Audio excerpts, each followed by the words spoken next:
In the beginning of the film, we are shown Simba, the Lion King, who was married to Nala and had a younger daughter, Kiara.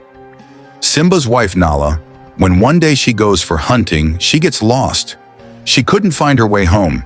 She sits under a cave in the hope that one day Simba will come to take her. According to her expectations, Simba is really going to find her. He tells his daughter Kiara to stay with the rest of the people and take care of yourself. I'll bring your mom by then. Kiara was enjoying with the rest of the animals when Rafiki came here, who is her grandpa in the movie. To win Kiara's heart, he tells her, "Come, Kiara, let me tell you a story." This is the story of a lion, Mufasa, who was first known as a vagabond, but then he became a king. And this is where the real movie starts. And we see the small lion Mufasa with his mom and dad. He used to live in barren lands. For many years, due to no rain, all the animals here had become very sick. Mufasa asked his mom and dad, "Which are the mountains in front of which the light is coming from?" His mom said, "The name of that place is Nileli, and one day we will definitely go there. I have heard that everything is there, and the animals there live a very peaceful life." During these conversations, a good thing happened that it started raining. Seeing this, all the animals danced with joy. They didn't know when their happiness would turn into misfortune. As the rain increased, it became so heavy that a flood came here. In this flood, many animals started drowning, and Mufasa also fell into the same flowing water. His dad jumped into the water to save him, and somehow saved him by holding him by the mouth. Before they also drown, they throw Mufasa towards other stones, from where his mom was trying to call him to her side. But Mufasa was scared. Suddenly, with the flowing water, an elephant also came here. Due to the collision of the elephant, the bund broke from here, on which Mufasa was standing, and Mufasa, once again, drowned in the water. He was lucky that he found a stick floating in the water. Climbing on it, he saved his life. After drinking the water, he brought Mufasa to a small pond, where he meets a small lion like himself, Taka. Taka saw Mufasa floating here. He told her that there are big crocodiles behind you. Hearing this, Mufasa got scared and came to the shore, from where Taka helps her to get her out of the pond. But now it seemed that it was too late. Those crocodiles were very close to him. At the right time, Taka's mom came here. Shaking those crocodiles, she made them run away, and both of them survived. Now Taka tells his mom, "Mom, shall we go to Mufasa's house?" But his mom refuses, because it was a rule of his group. He did not keep any vagabond with him. Then Mufasa said, "No, I am not a vagabond. My dad is the king of his area. But now there is a flood there, and in that flood I have come away from my mom and dad." Hearing this sad story, Taka's mom also got emotional, and she came to her house, where Taka's dad was also there. But he got more angry after seeing Mufasa. In anger, he also told Taka's mom what Taka's mom said, that we do not keep a vagabond in our group. Here again, Mufasa said, "I am not a vagabond. I know my mom and dad will come here one day looking for me. And anyway, I am very talented. I can run so fast that I can defeat you in the race." Hearing this, the king said, "Okay, fine. If this is the case, then you defeat Taka. Then we will agree to keep you in our group." Anyway, the race starts, and we see that Taka's speed was much faster than Mufasa's. He was moving forward. There was also a point that Mufasa accidentally fell into the water. He was about to drown. At the right time, Taka saved his life. After which, when the race continued, Taka was still ahead. If he wanted, he could have won this race very easily. But he needed a friend, a brother.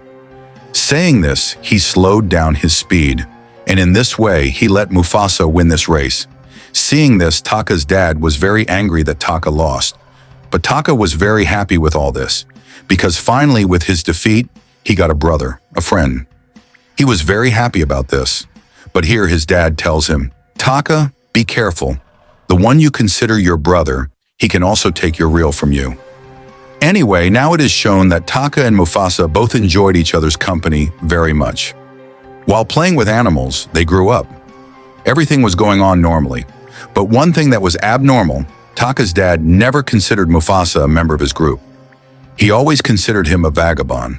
One day it was seen that Mufasa was hunting with his mom, that is, with Taka's mom. Taka was hiding behind. Before these people went to hunt deer, a very big danger came in front of them. White lions came in front of them, which are much more powerful than them. Seeing them, Taka hid, and his mom also noticed this, and when those white lions started attacking the deer in their area, then Taka's mom came in front of them. There was a fight between the two of them, and to save his mom, Mufasa started fighting with those white lions. He was the only one who was heavy on both of them. He even caught a lion and killed it. After his partner's death, the second white lion became weak and left from here. After that, Mufasa came back here with his mom. After coming here, Taka and Mufasa's mom told their Lion King that if Mufasa had not been there, my life would not have been saved today. Mufasa fought alone with such powerful lions, and he saved my life. This time it was the first time when the king called Mufasa well and said that I will always be grateful to you. You have saved my wife's life. Just now he said that Mufasa said, I can feel the breeze that lion is coming to take revenge from us. If you want, you can send a messenger there and get his news. At the king's order, when his messenger went to the White Lion group, he saw that the lion that Mufasa had killed was the king's son, and now the fire of revenge had been ignited in the king. He would have killed Mufasa later. When he found out that the other lion had left his son there to die alone, he killed the lion first. And with this, Mufasa's group's lion was saved. And with this, Mufasa's group's lion found out that those people are very merciless and powerful. Along with that, they will now come to them to take revenge. Now the messenger of Mufasa's group came back, and he told the king that those lions are very merciless and powerful. We will not be able to compete with them. Our two lions are equal to their one lion, and those people run very fast. Soon they will reach here to take revenge. Hearing this, the king was very scared, and he said to the king, if you want to become the next king, you will have to run away from here. Otherwise, nothing will be left here, and everyone will forget our name and sign. As soon as the sun rises in the morning, Taka's mother tells Taka and Mufasa, look, the place where the light is coming from in the middle of the mountains, that place is called Melele. You have to go there and stay there until the danger of this place goes away, so that when the right time comes, you can take care of your kingdom again. Taka and Mufasa left from here, and a group of white lions also came, and their king came and asked Taka's dad, who is the one who killed my son? Taka's dad acted as if he didn't know what happened.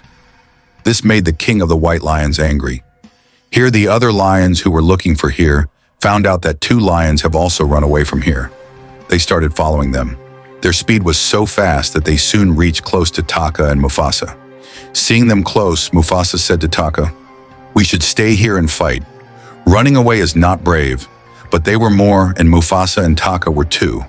That's why Taka said we should run away.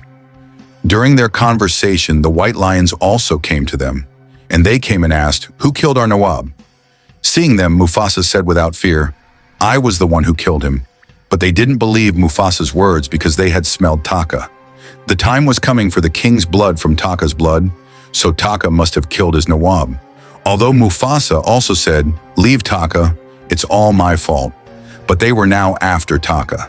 In this way, Taka ran away with Mufasa and reached the last edge of the hill, under which there was only water. Before the white lions caught him, Taka jumped into the water with Mufasa. The flow of water brought them to a field. Now Taka and Mufasa came out of the water, but at night they were very hungry. They were looking for food. Suddenly they smelled someone from the jungle. They thought it was a lion like them. When they went out, they found out that it was a lioness named Sarabi, who saw them and breathed a sigh of relief. She tells them that there is a fear of those white lions everywhere. They killed my entire group, and I am the only one left. Here we also see a small bird named Shaju, which belonged to Sarabi. For Sarabi, this bird works as a spy and hides before the white lions come. It is a kind of his bodyguard.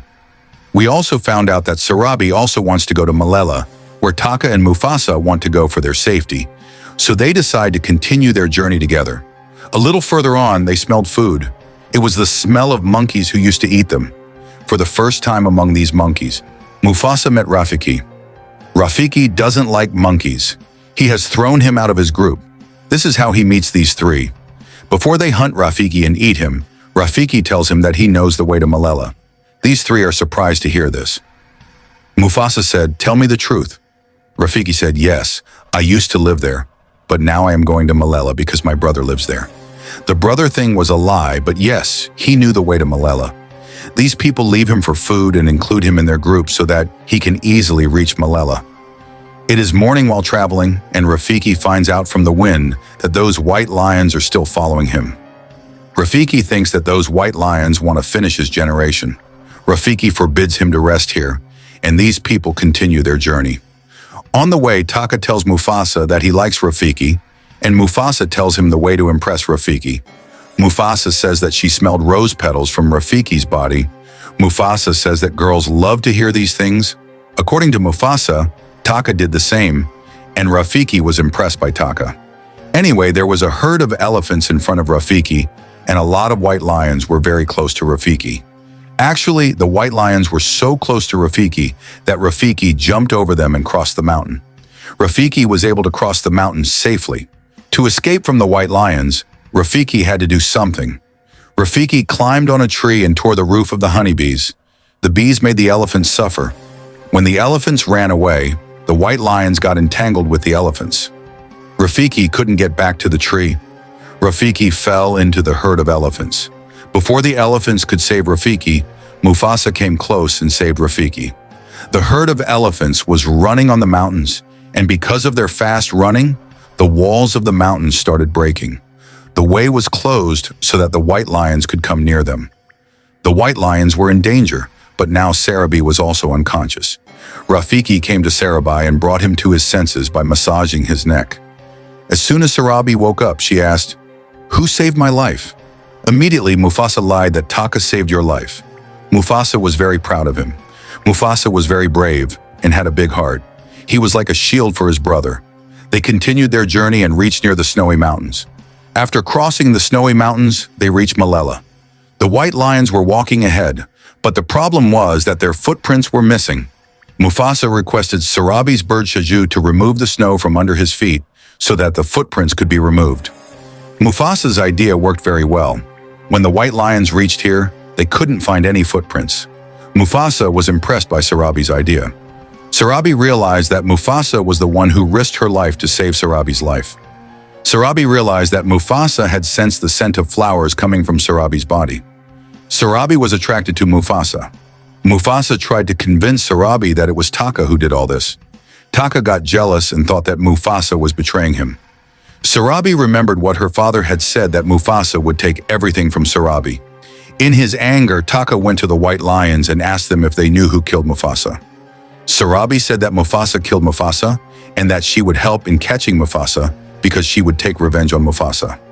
Taka said that he would follow the footprints of Sarabi to find Mufasa and kill her. In the darkness, Mufasa didn't know that Taka had saved Sarabi's life. In the morning, Mufasa and Taka reached Malele. Mufasa was very happy to see this place because she always used to ask her mom about this place, and she wished that she would come here with her family. Mufasa noticed that all the animals were living here peacefully.